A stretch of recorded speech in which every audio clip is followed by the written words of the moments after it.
가끔은 성경이 아닌 신문을 읽다가도 도전을 받고 깨달음을 얻을 때가 있습니다. 2015년 8월 21일 경향신문에 실린 서울대학교 종교학과 배철원 교수의 칼럼도 역시 그런 글이었는데요. 그는 1988년 서울올림픽이 시작되기 직전 미국 유학길에 올랐던 이야기를 써내려갑니다. 보스턴에 있는 하버드 대학에서 고전어를 전공했던 그는 운 좋게 석유재벌 록펠러가 하버드에 지어서 기증했던 기숙사에서 1년 동안 생활을 하게 되는 축복을 누리게 됩니다. 기숙사는 4층 건물로 되어서 한 층에 20명이 거주하면서 공동으로 주방을 쓰면서 생활을 하는데 그 20명 가운데 이제 5개의 유닛으로 나누어져서 이 방이 5개 있는 한 유닛 속에서 이제 화장실과 샤워장을 공유하도록 그런 구조로 만들어져 있다고 합니다. 싫든 좋든 5명이 1년간 함께 살아보라는 학교 측의 숨은 의도가 있었던 것 같다고 기록합니다. 미국에 가기 전 그런 외국인은 거의 보지 못했던 그런 어떤 상황 속에서 그는 5명과 함께 생활하는데 기상천외한 5명의 사람과 모여있게 됩니다. 그 5명의 사람의 프로필은 이렇습니다.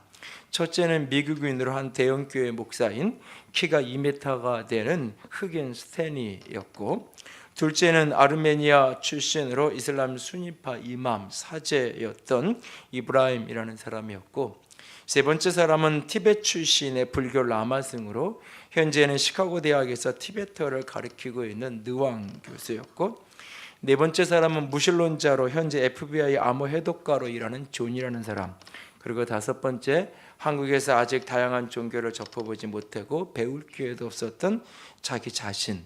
이 5명의 사람이 함께 운명적으로 살아야 하는 생활, 참 어떤 풍경이었을지 상상이 가죠. 당시에 그는 자신의 목표를 이렇게 이야기합니다. 자신의 목표는 공부를 열심히 해서 좋은 학점을 받아서 어떻게 해서든지 박사과정에 들어가는 게 자신의 목적이었고, 그것 외에 다른 어떤 것도 용납하지 않은 전형적으로 이기적인 인간이었다고 그 시절 자기 자신을 회상합니다. 처음 보는 여러 종류의 다른 사람, 나라가 다른 것, 피부색이 다른 것도 힘든 일이지만 종교도 다른, 그것도 그 모든 종교를 자신의 업으로 삼고 있는 사람들이 함께 모여서 생활하는 풍경. 그런데 가장 큰 문제는 아침 시간에 화장실과 샤워실을 사용하는 것과 그것을 청소하는 문제였다고 말합니다. 특별히 스탠리 목사가 화장실이나 샤워장을 사용하고 나면 형언할 수 없는 지독한 냄새 때문에 그 이후에 2-3시간 동안 아무도 감히 사용하지 못할 그런 상황이 됐다고 말합니다. 그는 그 공경을 해결하기 위해서 기발한 아이디어를 생각해냅니다. 어느 날 방에 들어와서는 4명의 사람들에게 선포를 합니다. 나는 앞으로 이 샤워실과 이곳에 있는 샤워실과 이 화장실을 사용하지 않을 테니까 나는 이곳을 청소하는 당번에서 빼달라고, 나는 학교에 있는 헬스클럽에서 샤워를 하는 문제를 해결을 할 테니 나는 이 모습에서 빼달라고 통보를 하게 됩니다. 나머지 동료들이 어떻게 지내든 그에겐 상관이 없었습니다. 당시 그의 삶을 움직이는 가장 큰 원동력은 나 먼저라는 이기심이었기 때문이라고 그는 회상합니다. 그것만이 자신이 어떤 것을 결정하는 유일한 기준, 항상 내가 먼저였고 자기중심의 이기적인 욕망으로 가득한 자기 자신에게 모든 것을 결정하는 가장 중요한 키는 나에게 무엇이 유익인가라는 것이었다고 그는 회상합니다.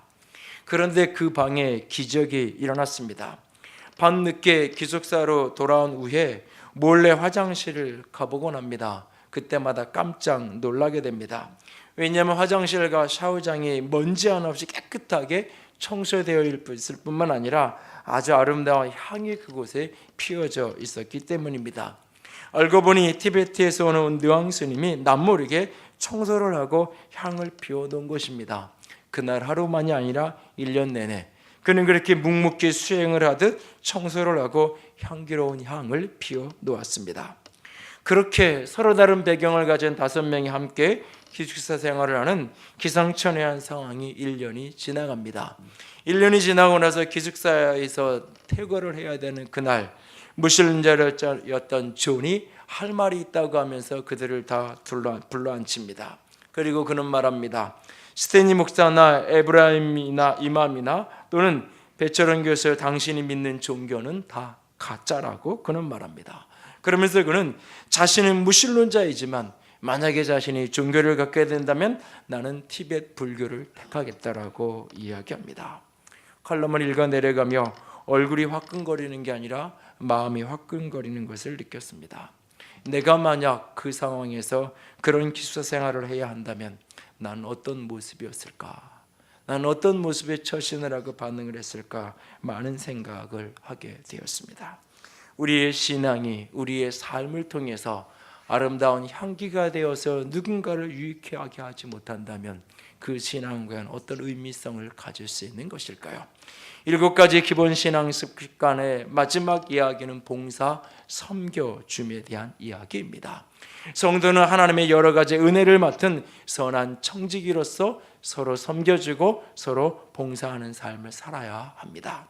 봉사의 섬겨줌이란 다른 사람을 유익하게 하는 것입니다. 교회 생활을 하면서 우리가 당번을 정해서 청소를 하고 식사를 준비하는 것도 봉사이겠지만 참된 봉사는 일상의 삶 속에 크고 작은 일들 속에서 다른 사람을 유익하게 하는 것, 그것이 바로 섬김입니다. 누군가를 유익하게 하기 위해서 내 시간을 사용하고 내 물질을 사용하고 내 재능을 사용하는 것이 봉사입니다. 내가 택시를 운전하는 사람이라면 내가 그 택시를 타는 그 손님이 최대한 편안하고 최대한 안전하게 그가 원하는 그 목적지까지 가장 빠른 시간에 그를 모셔다 주는 것, 그 손님이 어떻게 하면 편안할 수 있을까, 안전할 수 있을까, 목적지까지 제 시간에 잘 도착할 수 있을까, 그 일을 잘 내가 해주는 것, 그것이 내가 그 사람을 섬겨주는 것이겠죠. 나의 유익이 아닌 상대방의 유익을 위해서 내가 가지고 있는 재능이든 에너지든 물질이든 시간이든 그것을 사용하는 것, 그것이 바로 섬김이요, 그것이 바로 봉사입니다. 우리는 이렇게 봉사를 잘하는 사람, 다른 사람을 유익하게 하고 잘 섬겨주는 사람, 우리는 쉽게 그런 사람을 가리켜서 착한 사람이다 라고 말합니다. 저 사람 참 착한 사람이야 라고 말합니다. 요즘에는 사실 어린 아이들을 이렇게 보면서도 얘가 참 착해요, 순진해요, 그러면 그게 별로 칭찬처럼 들리지 않는, 왜냐하면 자기 걸 잘 아이가 챙기고 그래야 되는데 그거보다는 친구가 원하면 자기 연필도 내주고 친구가 원하면 자기는 그냥 굶어가 먹지 않아 가면서도 친구는 붕어빵 사주고 뭐 그런 뭐를 보면 참 착한데 내일이 장래가 커서 어떻게 살지, 이 험한 세상 어떻게 살지 참 걱정돼요 라고 말하죠.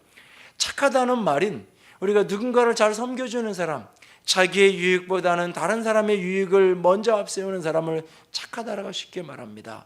이 착함 또는 선함 또는 좋음, 이게 다 히브리어로 한 단어인데 이게 토브라는 단어예요.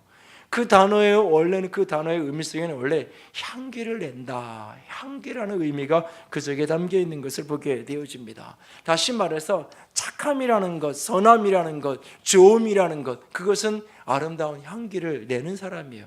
사실 우리말에 향기를 낸다는 말하고 냄새를 낸다라는 말하고는 사실 같은 뜻이죠. 같은 뜻이에요. 우리는 누구나 다 어떤 식으로든지 향기든 냄새를 내며 살아가게 돼 있어요.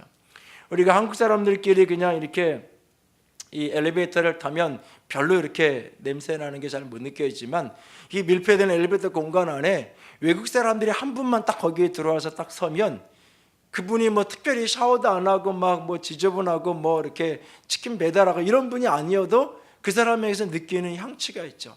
사람은 누구나 다 자기 나름의 향취를 풍기며 살아가요. 그런데 그것이 어떤 사람은 냄새를 나는, 그래서 피하고 싶은, 코를 막게 하는, 고개를 돌리게 하는 그런 냄새가 되기도 하고, 어떤 사람은 아름다운 향기, 도대체 이 냄새가 뭐지? 어디서 나는 거지? 어떤 향수를 쓴 거지? 이러면서 이렇게 오히려 관심을 갖게 되는 아름다운 향기를 내는 인생을 살아가게 되죠. 오늘 우리가 누군가를 섬겨준다는 건 뭐냐? 내 입장이 아니라 상대방의 입장에서 내 모습이 향기로 느껴질까, 냄새로 느껴질까? 내 삶이, 내가 살아가는 삶이 누군가에게 향기로운 삶이 되기를 소원하고 그렇게 생각하고 그런 관점에서 삶을 살아가는 인생, 그것이 바로 섬김의 인생이에요. 그것이 바로 봉사의 삶이에요. 내 인생의 봉사는 목록을 만들어서 1, 2, 3 봉사 목록을 만들어 놓고 그걸 열심히 하는 게 봉사의 인생을 이야기하는 게 아니에요. 섬김의 삶이라는 그렇게 목록화될 수 있는 게 아니에요. 인생의 수많은 일들 속에서 그 상황 속에서 내 삶이 누군가에게 향기가 나는, 누군가에게 아름다운 향기를 끼치는 그런 삶에 대해서 늘 생각하고 그렇게 삶을 추구해가는 것, 상대방에게 내 삶을 어떤 향기가 될까, 그런 생각 속에서 아름다운 향기를 내는 그런 삶을 결심하고 그것을 연습해 갈 수 있는 섬김의 사람이 우리 모두가 되어질 수 있기를 원합니다. 그래서 성도의 기본적인 신앙 습관의 절정이 바로 이 섬겨주는 이 섬김 봉사의 삶이라고 말할 수 있는 것입니다. 하나님을 바라봄으로 예배하고 힘을 다한 내어둠으로 11조를 하고 성경을 그 무엇보다 사랑하고 기도에 간청함으로 엎드린다 할지라도 섬겨줄 줄 모르는 사람이라면, 오직 삶의 가치의 중심에 나 먼저라는 가치만이 놓여 있다면 그런 삶은 울기는 꽹과리와 같은 그런 사람의 기도, 성경, 하나님께 내어드린 예배, 그것은 요란하게 소리나는 울리는 꽹과리 소리에 불과할 뿐인 거예요. 돌아봄의 교제도, 복음을 전하는 증거도 우리의 일상의 삶의 섬김이 동반되어지지 않는다면 그건 역시 허울뿐인 이야기가 되어버리고 말 수 있다는 사실입니다. 그래서 성도에게, 그리스도인에게 신앙의 가장 기본적인 습관의 절정은 바로 섬겨주는 삶인 것입니다. 자기중심성을 꺾고 죄의 본질인 자기중심적인 신앙의 능력으로 다스려져서 나 먼저가 아니라 내 옆에 있는 사람 먼저, 그 사람이 가족이든지 이웃이든지 교우든지 거리에서 만나는 이름 모를 어떤 사람이든지 상대방을 유익하게 하는 삶을 추구하며 살아가는 인생, 그 섬김의 삶, 그것이 오늘 신의 가장 기본적인 습관의 절정입니다. 오늘 우리 모두가 그렇게 살아갈 수 있는 주의 사람이 될 수 있기를 원합니다. 우리가 그렇게 살아야 될 이유의 핵심은 무엇일까요? 우리가 그렇게 이 세상을 섬김의 삶으로, 이 세상을 향기내는 사로 살아가야 할, 상대방을 유익하게 하는 인생으로 살아야 할 이유는 무엇일까요? 오늘 주님께서 자신을 따르는 제자들에게 주셨던 말씀을 통해서 그 이유를 몇 가지를 생각해 보기 원합니다. 첫 번째로 우리가 성도가 섬김의 삶, 봉사의 삶을 살아야 되는 이유는, 봉사의 섬김은 예수님을 따름이기 때문입니다. 우리가 섬김에 살아가는 것, 그것은 예수님을 닮아가는, 예수님을 따르는 길이기 때문인 것입니다. 오늘 본문 10장 45절 말씀을 한 번 더 다 같이 읽을까요? 인자가 온 것은 섬김을 받으려 함이 아니라 도리어 섬기려 하고 자기 목숨을 많은 사람의 대속물로 주려 함이니라 말씀하십니다. 예수님이 이 땅에 오신 목적이 무엇인가요? 하나님의 아들인 그분께서 사람이 되어서 이 땅에 오신 그 목적의 본질이 무엇인가요? 그것은 바로 우리를 섬겨주기 위해서다라고 말하고 있습니다. 예수님이 사람이 되신 그 가장 목적의 중심이 바로 우리를 섬기기 위해서다. 그 섬김의 절정에서 그는 자기의 목숨까지 우리를 섬기기 위한 대속의 제물로, 우리를 죄를 씻기기 위한 그 섬김의 제물로 자신을 내어주려고 자신은 이 땅에 오셨다라고 하면서 자신의 인생관, 자신의 삶의 목적을 그렇게 정의하고 있어요. 예수님이 사는 인생의 목적이 뭐냐? 누군가를 섬기는 것이 인생의 목적이었다면 그 예수님을 따르기 원하는 그리스도인의 인생의 목적도 바로 섬김이어야 하는 것입니다. 그래서 오늘 그리스도인들이 섬김으로 사는 것은 예수님을 따름입니다. 예수님을 따른다 하면서, 내가 그리스도의 제자라 하면서 내가 섬김의 삶이 우리에게서 찾아볼 수 없다면 그 예수님의 제자 되었다라는, 예수님을 따르는 자가 되기 원한다는 그 모든 이야기는 공허한 이야기일 뿐인 것입니다. 주님은 그렇게 우리의 섬김이 되기 위해 이 땅에 오셨고 그 섬김의 절정에서 자신의 목숨까지 내어주는 섬김의 사람이었습니다. 동시에 그는 목숨을 내어주기 이전에 삶 속에서, 일상 속에서 그는 우리를 위한 섬김으로 살아주셨습니다. 그것을 그날은, 주님께서는 그날 십자가에 잡히시기 전날 제자들의 발을 씻기는 모습으로 그는 섬김의 삶을 본을 보여주셨습니다. 그리고 십자가를 지난 이후에, 부활 이후에 예수님이 제자들을 향하여서 식사를 만들어주시는, 아침을 차려주시는 그 모습으로 주님은 섬김의 본을 보여주셨습니다. 요한복음 13장 4절과 5절 다 같이 읽습니다. 저녁 잡수시던 자리에서 일어나 겉옷을 벗고 수건을 가져다가 허리에 두르시고 이에 대하여 물을 떠서 제자들의 발을 씻으려고 그 들으신 수건으로 닦기 시작하여 라고 말하고 있습니다. 그렇게 주님이 마땅히 경배받으셔야 될 그분이, 하나님의 아들이신 그분이, 우리의 주인이요 우리의 스승이신 그분이 우리의 발을 씻기시기 위해 사람이 되어 이 땅에 오셨습니다. 그리고 그렇게 제자들 앞에 무릎을 꿇고 그들의 발을 그렇게 씻겨 주셨습니다. 겉옷을 벗고 허리에 수건을 두르고 물을 대하에 떠와서 그렇게 제자들을 씻김으로 그는 그렇게 제자들을 섬겨 주셨습니다. 예수님은 목숨을 내어주는 것으로만 제자들을 섬겨 주셨던 것이 아닙니다. 일상의 그 사소함 속에 그는 그렇게 섬겨 주셨습니다. 겉옷을 벗고 수건을 허리에 두르고 대하에 물을 떠다가 제자들의 발을 씻기는 모습으로요. 그리고 섬김은 십자가에서 자신의 몸을 온전히 모든 것을 내어주는 것일 뿐만 아니라 부활하신 그분께서 밤새워 고기잡이하고 아침에 허기진 제자들을 앉혀놓고 그들을 위해서 떡을 굽고 생선을 굽고는 일로 와서 아침 먹어라, 조밥 먹어라 하시는 것, 그것이 우리 주님의 섬김의 모습이었습니다. 그러면서 주님은 요한복음 13장 14절 15절에 이렇게 말씀합니다. 내가 주와 또는 선생이 되어 너희의 발을 씻었으니 너희도 서로를 봐서 발을 씻어주는 것이 옳으니라. 내가 너희에게 행한 것 같이 너희도 행하게 하리 하여 내가 본을 보였노라 말씀합니다. 그래서 그날 그 본을 닮게 원했던, 그날 이후 섬김의 삶을 살아가기로 굳은 각오를 했던 베드로는 오랜 세월이 지난 후에 그 섬김을 닮아가는 것이 우리가 부름받은 목적이라고 이야기합니다. 베드로전서 2장 21절 다 같이 읽습니다.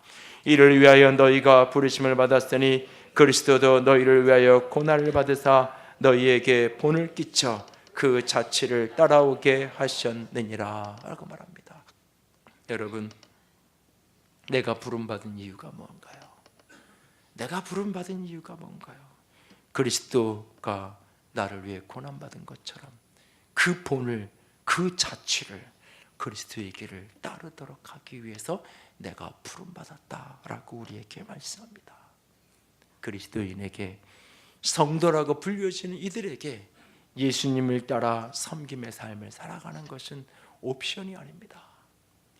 이것은 해도 좋고 안 돼도 좋은, 내가 자동차를 사러 가서 그 영업사원이 자꾸 이렇게 저렇게 이야기하니까 별로 필요 없다고 생각했던 옵션이 한 가지씩 늘어서 전체 비용이 나중에 보니까 엄청나게 늘어있는, 그러다 보니까 이 부담스러우니까 다시 이것도 하고 이것도 하고 싶다가 계산을 해보니까 너무 부담이 돼서 이것도 빼고요, 이것도 빼고 이것도 빼고요. 그렇게 필요에 따라서 내 형편과 상황에 따라서 넣어도 되고 빼도 되고 그런 것이 아니라는 것입니다.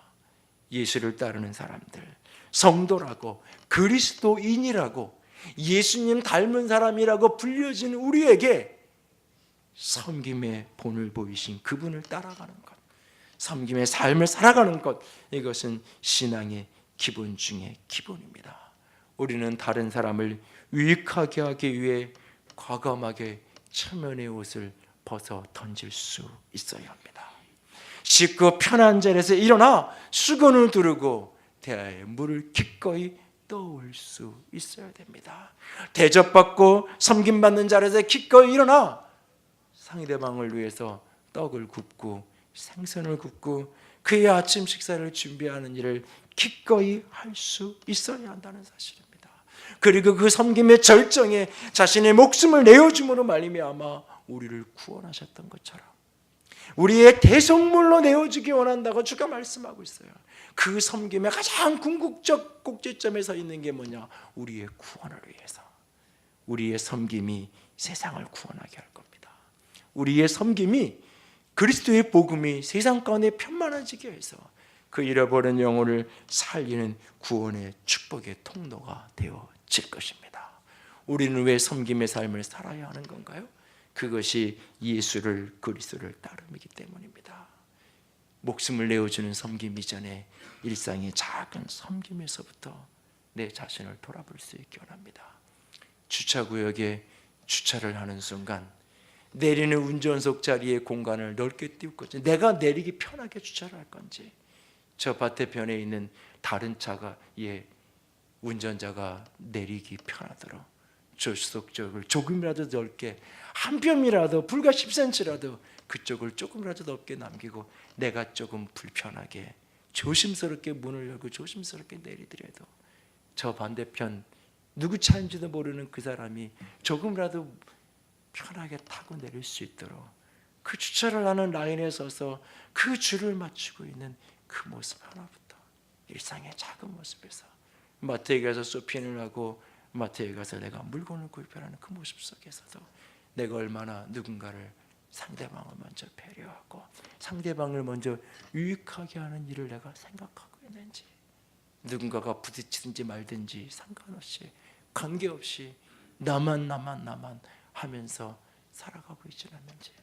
그래서 마트에 장 한 번 보는 것이 전쟁터를 마치 갔다 온 것 같은 그런 풍경을 만들어내고 있는 모습, 오늘 그 속에서 나는 어떤 인생, 어떤 모습으로 살아가고 있는지, 그 작은 모습 속에, 지극히 일상적인 모습 속에 오늘도 예수님을 따라가는 섬김의 사람이 되어질 수 있기를 원합니다. 두 번째로 성도가 섬김의 삶을 살아야 할 이유는 섬김은 세상을 이김이기 때문입니다. 봉사의 섬김이 세상을 이기는 길이기 때문입니다. 내 안에 있는 세상을 극복하는 길, 이 세상 그리스도 바깥 저 어두움을 극복하는 길, 세상을 이기는 승리의 길, 그것이 바로 십자가의 길, 섬김의 길이기 때문인 것입니다. 오늘 본문에 보면 예수님께서 이 세상의 권력, 이 세상의 힘, 이 세상의 모습을 이렇게 말씀해 주고 계십니다. 42절 말씀 볼까요? 본문 42절입니다. 42절을 다 함께 읽습니다. 예수께서 불러다가 이르시되 이방인의 집권자들이 그를 임의로 주관하고 그 고관들이 그들에게 권세를 부리는 줄을 너희가 알거니와 라고 말합니다. 이 세상의 가치, 이 세상의 권력자, 이 세상의 리더십의 모습을 여기 이렇게 정의하고 있습니다. 그들을 임의로 주관하고, 표준 세번역 성경에 보면 임의로 주관하는 이 표현을 마구 누른다라고 번역하고 있어요. 그리고 권세를 부린다, 이 말은 세도를 부린다라고 번역하고 있어요.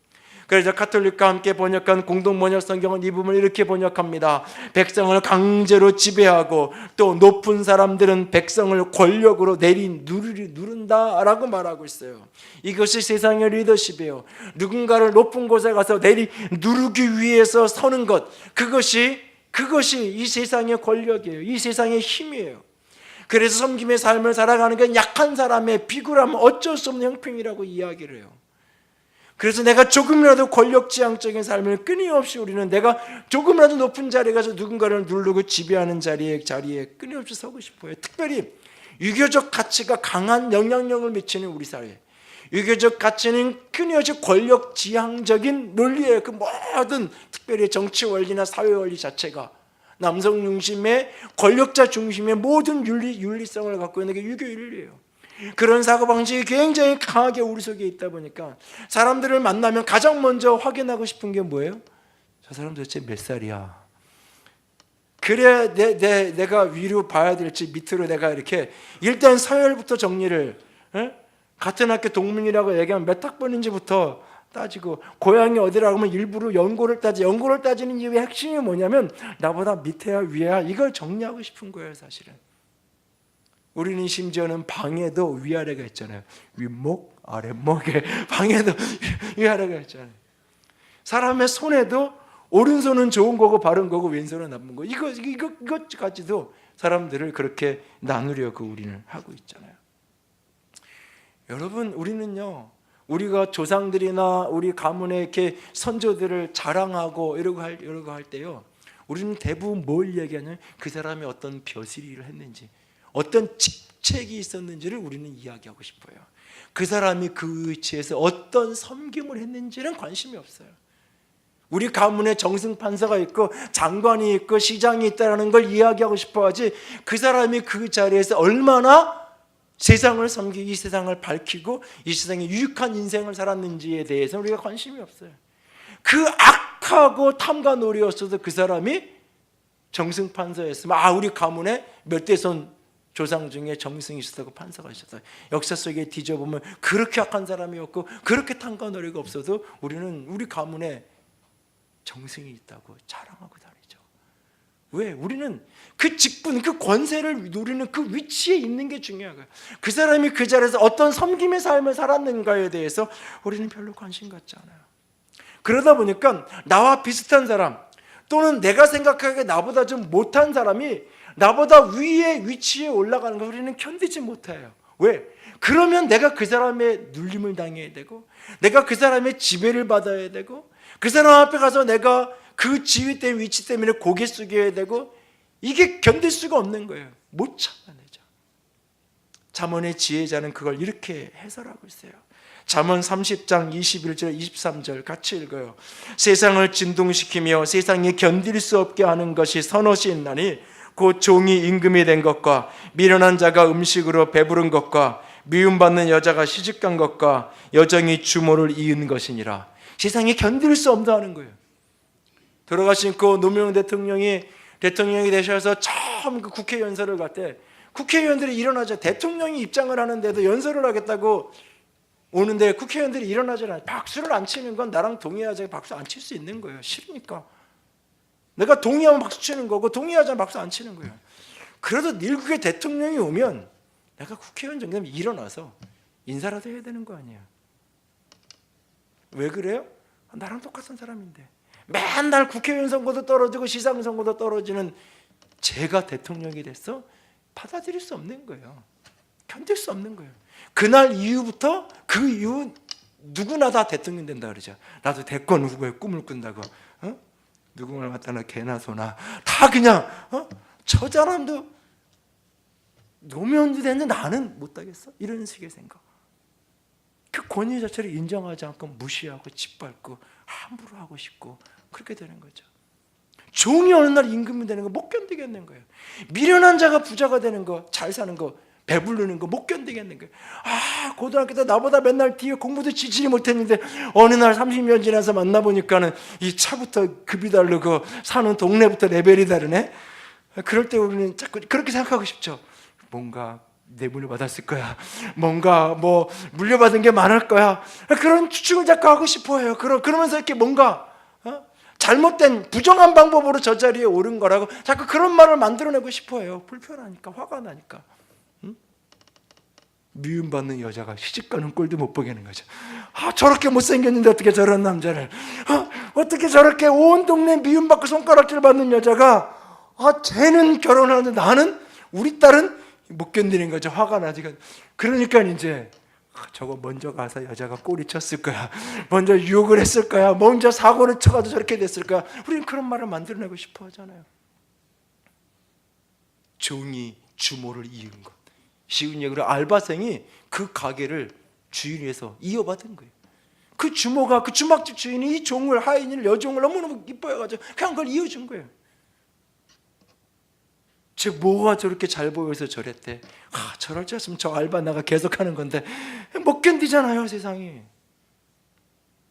왜? 조금 더 높은 자리에 가서 누르고 싶으니까. 이게 세상의 가치. 근데 세상만 그런가요? 우리도 그러잖아요. 제자들도 그러잖아요. 예수님이 잡히시기 전날 밤인데 누가 크냐고 그 제자들 사이에 갈등이 벌어지잖아요. 오늘 본문의 배경에서는 평생의, 형제는 사실 평생의 라이벌이에요. 평생의 동지인 동시에 평생의 라이벌 관계로 유지되는 게 사실 형제예요. 이 야고보와 요한 평생의 동지이지만 늘 라이벌이에요. 그래서 당신의 예수님이 영광 받으실 때 한 사람은 좌편에, 한 사람은 우편에 그렇게 우리를 세워달라고 예수님께 가서 이야기를 하죠. 라이벌 형제가 예수님께 와서 청탁하는 거, 하는 거, 그걸 보고 있는 순진한 다른 10명, 순진하니까 그래 너나 해먹어라 이게 아니죠. 속에서 화가 나죠. 오늘 보면 40절에 뭐라 그래요? 그들이 화가 났다. 다른 열 제자가 그런 야고보와 요한의 모습을 보면서 이 속에서부터 분노가 치밀어 올랐다고 이야기하잖아요. 그때 예수님이 조용히 그를 부르시고는 이렇게 말씀하시잖아요. 43절, 44절 같이 읽습니다.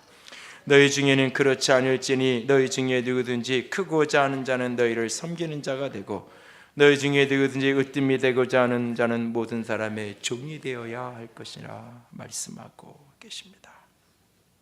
여러분, 인류 역사상 기독교가 신앙의 이름으로 저질렀던 여러 과오가 있는데 그 과오 중에 가장 큰 과오가 있다면 바로 십자군 전쟁이에요. 오늘날 북아프리카에서부터 이 중동 지역까지 복음의 성지였던 초대교회의 아름다운 영광의 복음으로 점철되어졌던 그 북아프리카와 중동이 모슬렘으로 완전히 덮여지게 된 가장 큰 이유는 그리스도인들이 힘으로, 권력으로, 무력으로 세상을 구원하겠다고, 이 힘으로 예루살렘을 회복하고 이 힘으로 세상을 구원하겠다는 그 논리, 그 대가를 처절하게 지금 치르고 있는 거예요. 사실은 기독교인들이 짓밟혀서 노예로 사는 것보다는 차라리 저 이방 마음을 따르고 모슬렘 받아들이는 게 차라리 살기 편하겠다. 그래서 그들이 집단적으로 그렇게 모슬렘 받아들이게 된 거예요. 사실은 오늘 우리는 힘으로 세상을 이기려고 자꾸 생각을 해요. 권력으로, 부로, 능력으로 세상을 정복할 수 있다고 착각해요. 아니요, 세상은 그렇게 이기는 게 아니에요. 세상은 섬김으로 내 안에 있는 세상을 정복하는 것, 내 안에 있는 세상의 욕망, 그것이 권력력이든지 부에 대한 물질력이든지 내 안에 있는 욕망을 이기는 길은 더 많은 것을 갖고 더 높은 곳을 오르는 것이 아니라 십자가의 길을 걷는 거예요. 세상을 이기는 길은 십자군의 길이 아니라 십자가의 길이라고 그래서 말하고 있는 거예요. 예수님이 잡히시기 전날 밤 그 제자들의 발을 씻기시고 마지막 설교를 하시고 그 마지막 제자들을 향하여서 하셨던 말씀은 이런 말씀이었어요. 요한복음 16장 33절 같이 읽습니다. 이것을 너희에게 이르는 것은 너희로 내 안에서 평안을 누리게 하려 함이라. 세상에서는 너희가 환난을 당하나 담대하라. 내가 세상을 이기었노라. 여러분, 이 말씀을 하시고 예수님은 십자가에 죽임당하셨어요. 예수님이 세상을 이기는 방법은 십자가의 길이었지, 세상을 이기는 길은 하늘의 천군 천사를 불러들여서 무력지휘를 하는 것이 아니었어요. 예수께서 세상을 이기는 길, 세상을 극복하는 길이 바로 십자가예요. 오늘 그리스도인이 세상을 이기는 길, 그것도 바로 십자가의 길이에요. 오늘 세상을 승리하는 삶으로 살아가기 원하나요? 내 안에 있는 세상을 극복하며 살아가고 싶은가요? 오늘 십자가의 길, 섬김의 길을 기꺼이 갈 수 있기를 원합니다. 우리가 지금 KTX 역사 광명역 앞에 영광스러운 교회를 향한 하나님의 꿈을 담은 드림센터를 건축해가고 있어요. 그러나 우리는 착각하면 안 돼요. 하늘의 교회의 부흥은 드림센터가 가져다 주지 않을 거예요. 교회가 건축하는 것만 무사히 마치면, 그리고 몇 년만 고생하면 우리 교회는 부흥할 거고 더 많은 사람들이 자연스럽게 주변의 아파트들이 입주하면서 자연스럽게 교회는 부흥할 거고 커갈 거라고요? 아니에요. 착각하지 마세요. 진정한 하나님의 부흥은 그 속에서 우리가 어떤 섬김의 삶을 살아가느냐에 따라서 달라질 거예요. 우리가 어떤 섬김의 삶을 살아가느냐에 따라서. 드림센터가 4층이에요. 바로 앞에 있는 푸르주 아파트가 40층이에요. 건물로 자랑을 하겠다고요? 건물의 위용을 가지고 그걸로 멋진 건물을 지어놓으면 그걸 보고 사람들이 올 거라고요? 역세권 지역에 유일하게 독립불이 있는 건물이라고요? 보이질 않아요. 근데 아파트들에 들어서면 보이질 않아요. 오죽하면 전에 건축위원회 할 때 재작년에 우리 집사님 한 분이 목사님 그 옥상에다가 십자가 모양으로 이렇게 조명을 따로 이렇게 만들어서 저 위에서 내려다보면 교회인가 알아보게 하면 어떨까요? 오직하면 그런 교회 쌓인 물을 옆에다 하지 말고 지붕에다 합시다. 그런 이야기를 회의 중에 이런저런 아이디어 차원에서 얘기하다가 그런 얘기를 했을까요? 착각하지 마세요. 그 공간 속에 우리가 어떻게 세상을 섬겨갈 것인지, 그 공간을 사용해서 우리가 어떻게 다른 사람을 유익하게 할 것인지. 언젠가 제가 500~600명 들어갈 수 있는 공간이 하나 있으면 좋겠다고 생각했던 기억이 하나 있어요. 광명에 있는 고등학생들이 모여서 음악을 하면서 공연을 하고 싶은데 공연을 할 수 있는 장소를 빌려주는 교회가 없는 거예요. 연습을 할 수 있는 공간을 빌려주는 교회도 없고 토요일날 하루 종일 해줄 수 있는 교회가 없는 거예요. 작년에 이 교회에서 했잖아. 그 교회 장소 충분한데 왜 안 빌려준대? 이유가 뭔지 아세요? 토요일날 저녁에 청소하기 힘들대요. 학생들 수백 명이 오가고 나면 토요일날 밤 10시, 11시 돼서 다음날 예배드려 청소할 사람이 없다고. 교인들이 몇백 명이 되고 몇천 명이 돼도 그 토요일날 밤 다음날 예배드리는데 청소하러 나올 그 10여 명이 없어서, 그 10여 명이 보이지 않는 곳에 그 밤에 와서 청소해주고 정리하고 그 사람들이 없어서 우리는 장소 못 빌려준다고. 안 된다고. 여기도 거절하고 저기도 거절하고. 그것을 찾아다니는 그 아이들을 보면서 그런 생각을 마음속에 품었던 기억이 있어요. 우리가 뭔가를 큰 걸, 위대한 일을 해서 세상을 섬긴다고요? 아니요. 할 수 있는 그 일 어떤 거든지. 지난주 화요일날 프렌티스 스쿨이 12년 전에 하나님이 주시는 꿈으로 시작했던 프렌티스 스쿨 마지막 수료 예배를 드리고 이제 프렌티스 스쿨이 문을 닫고 여러 가지 정리하는 시간을 가졌어요. 자꾸 눈물이 날라 그래서 인사말도 그냥 말 돌리고 그냥 간단하게 이야기하고 넘어가고 끝냈는데요. 하나님이 12년 전, 지금보다 형편이 참 더 어려울 때 1억이 넘게 들어가야 되는 저 일을 하나님이 시작하라고 할 때 교회에 도대체 무슨 유익이 되길래, 우리에게 도대체 무슨 유익이 있길래, 우리에게 아무런 유익이 없는데. 근데 하나님이 하게 하셨고 시작하게 하셨고 믿음으로 헌신하는 사람들이 붙여주셨고, 그러면서 지난 12년 동안 새 아이를, 지금은 초등학교 5학년이 되고 4학년이 된 그 아이들을 보내고 막내까지 보낸 할아버지가 교회 바깥에 있는 분이지만 너무너무 고맙다고, 그리고 너무너무 안타깝다고. 오늘 우리가 또 다른 질문을 해야 돼요. 이제는 우리가 어떤 섬김을 해야 될까요? 우리의 유익, 어떻게 하면 교회가 유익할 수 있을까?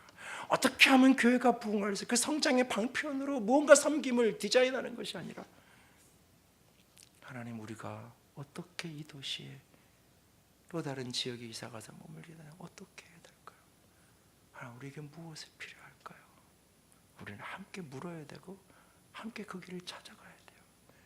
그리고 교회가 그렇게 세상을 유익하게 하고 우리 주변에 있는 사람들을 섬겨갈 때 그 속에서 함께 그 일에 동참해 가고 그 작은 부분들을 함께 감당해 갈 수 있는 저 여러분이 될 수 있기를 원합니다. 내 속에서 끊임없이 일어나는 이 세상을 향한 욕망, 그리고 그리스도 바깥에 있는 데서 일어나는 이 세상적 권력에 대한 이 힘의 논리, 이것을 이겨낼 수 있는, 그것을 자기를 극복하고 세상을 이길 수 있는 유일한 길은 십자가의 길이에요. 그것은 바로 섬김의 삶을 살아가는 거예요. 오늘 우리들이, 저 여러분이 끊임없이 세상을 이기기 위해서라도 섬김을 선택해 갈 수 있기를 원합니다. 내 속에 있는 이 세상, 내 안에 들어있는 지독한 세상적 욕망과 야망, 이것을 극복해내기 위해서라도 끊임없는 섬김의 자리에 설 수 있기를 원합니다. 세 번째로, 우리는 왜 섬김의 삶을 살아야 하나요? 봉사의 섬김이 영광을 얻음이기 때문입니다. 우리가 섬김에 살아갈 때 그 섬김은 반드시 영광으로 우리에게 거두어질 것입니다. 섬김은 분명 땀 흘림입니다. 섬김은 분명 희생이고 헌신입니다. 그런데 그 섬김의 결과 분명히 하나님은 영광으로 우리에게 갚아주실 것입니다. 세베대의 두 아들이 주님께 찾아와서 당신이 영광 받으실 때 그들은 주님이 영광 받을 걸 믿었어요. 그리고 그날에 우리를 좌우편 앉혀달라고 말해요. 주님이 그들에게 헛소리 하려고 하지 말라고 말씀하지 않으세요. 영광이 예비되어 있는 것만은 분명하다고 말씀하세요. 그런데 거기에 누가 앉게 될지는 내 권한이야. 그건 아버지의 권한, 하나님의 권한이라고 말하고 있어요. 그 자리에 누가 앉게 될지 그것은 하나님의 권한이에요. 그러나 그 자리가 분명히 예비되어 있는 것만은 분명해요. 그리고 그 자리가 바로 어떤 사람이 그 자리가 주어지는 거냐? 고난의 잔을 마시는 사람. 고난의 잔을 마시는 사람. 섬김을 위해 땀 흘리고 섬김을 위해 희생하고 섬김을 위해 헌신했던 그 사람에게 바로 그 영광의 자리가 준비되어 있더라고 주님은 오늘도 우리에게 말씀하고 계세요. 에베소 3장 13절은 이렇게 말합니다. 같이 읽습니다. 그러므로 너희에게 구하노니 너희를 위한 나의 여러 환난에 대하여 낙심하지 말라. 이는 너희의 영광이니라. 베드로전서 5장 10절도 같이 읽습니다. 모든 은혜의 하나님 곧 그리스도 안에서 너희를 부르사 자기의 영원한 영광에 들어가게 하시니가 잠깐 고난을 당한 너희를 친히 온전하게 하시며 굳건하게 하시며 강하게 하시며 털을 견고하게 하시리라 말씀하고 계십니다. 우리를 자신의 영원한 영광에 들어가게 하신 그분께서 우리를 잠시 고난받게 하세요. 우리의 섬김이, 우리의 희생이, 헌신이, 땀 흘림이, 그것이 때로는 세상이 보기에는 어리석음인 것처럼 보인다 할지라도 결코 그 일은 헛된 일이 아닙니다. 영광이 하나님이 기억하고 계시기 때문에 우리의 섬김은 저 하늘에서 반드시 영광일 것입니다. 그리고 그것은 이 땅에서 우리에게 하는 기쁨과 행복을 가져다 줄 것입니다. 10여 년 전 2004년 이라크에서 순교했던 고 김선희 형제의 이야기를 혹시 기억하시나요? 사람들은 그 친구에 대한 평가를 교회 안팎에서 여러 가지 감론을 박을 합니다. 국제시장이라는 영화를 보셨으면 주인공이 베트남전에 가서 물품을 팔면서 일을 했던 것처럼 선일이 형제가 했던 일이 바로 이라크 전쟁에서 미군의 물품을 공급하는 그 일을 했던 거죠. 그는 돈을 벌기 위해서 그 일을 했던 거 맞아요. 그러나 그는 선교사의 꿈을 안고 그 길을 걸어가는 거예요. 나는 그 친구가 출국하기 일주일 전에 한 기도 모임에서 처음이자 마지막으로 그 친구를 만나서 대화를 나눴던 그날의 이야기들을 잊을 수가 없어요. 중동 선교사의 꿈을 꾸고 신학을 공부하고 그 꿈을 가지고 외대를 들어가서 아랍어를 전공하고 그 꿈을 가지고 전장터를 누비는 그 기업에 선교하는 기업에 취직을 하고 그 비행기에 몸을 실었던, 그리고 그곳에서 바그다드의 한인교회, 이라크의 한인교회 개척 멤버가 되어서 같이 예배를 드리고 2004년 봄 여러 가지 정세가 위험해지면서 교회의 강보 목사님과 개척팀이 요르단으로 안전한 지대로 피신을 갔던 그때에도 그는 그 자리를 지키며 교인들 5-6명이 남아 한인교회에서 예배하던 그때도 그는 설교자로 말씀을 가지고 그들을 섬겨주며 늘 그렇게 예배하며 살아가던 그 사람. 그 해에도 연초에 계약이 끌려서 한국으로 귀국할 수 있었지만 회사의 어려운 사정과 자신의 선교적 비전 때문에 계약을 연장하고 일을 하다가 비참한 일을 겪게 되었죠. 그가 그 일을 겪기 며칠 전 한 인터넷 사이트에 그가 가입해서 거기에서 자기소개를 하면서 스스로 기록한 30문 30답이라는 질문과 대답을 나오는 기록의 흔적이 있어요. 그는 스스로에게 물어요. 나의 소망은 무엇인가? 그는 이렇게 답해요.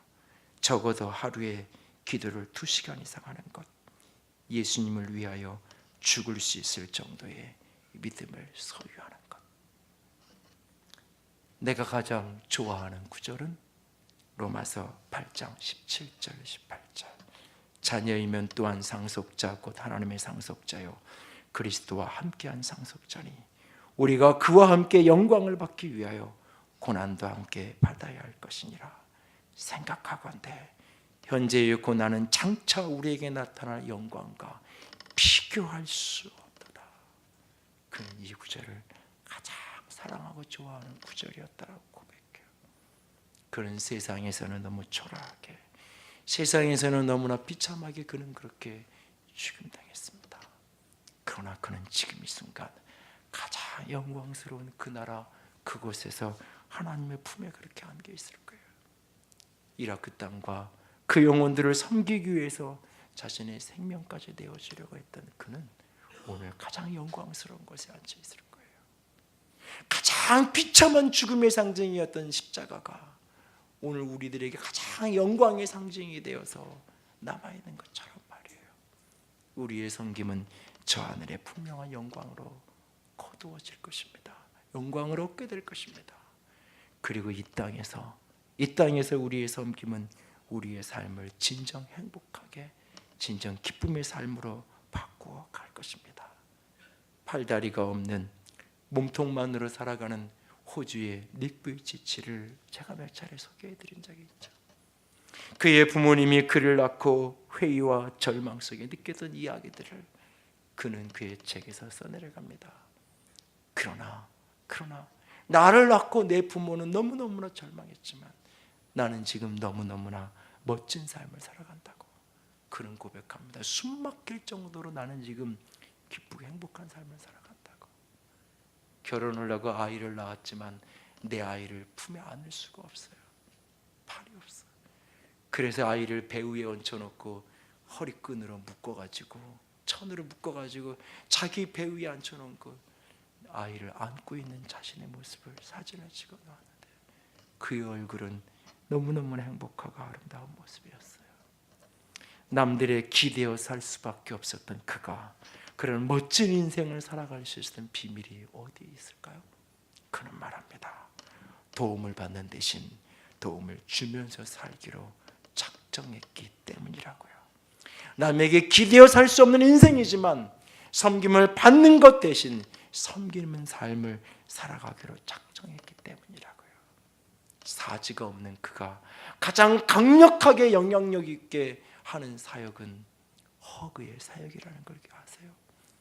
팔이 없어 아무도 안을 수 없는 그가 사람들의 가장 큰 영향을 미치고 사람들의 가장 큰 감동을 주고 사람들의 인생을 바꾸어놓는 그의 최고의 사역은 누군가를 안아주는 일이었어요.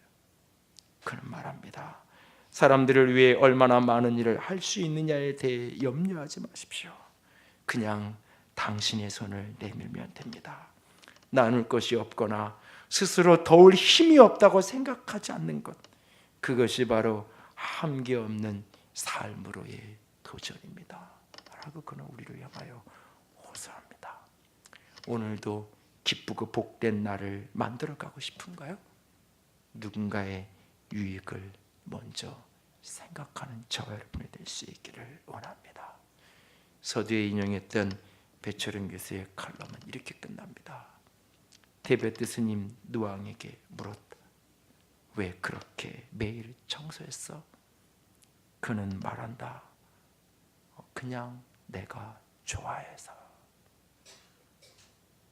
오늘 저와 여러분도 그렇게 섬김이 우리의 기쁨이 되고 섬김이 우리 행복이 되는 그런 은혜가 있는 인생이 될 수 있기를, 그런 축복의 사람으로 삶을 살아가는 신앙의 기본이 바르게 습관화되어 있는 저와 여러분이 될 수 있기를 주님의 이름으로 부탁드립니다.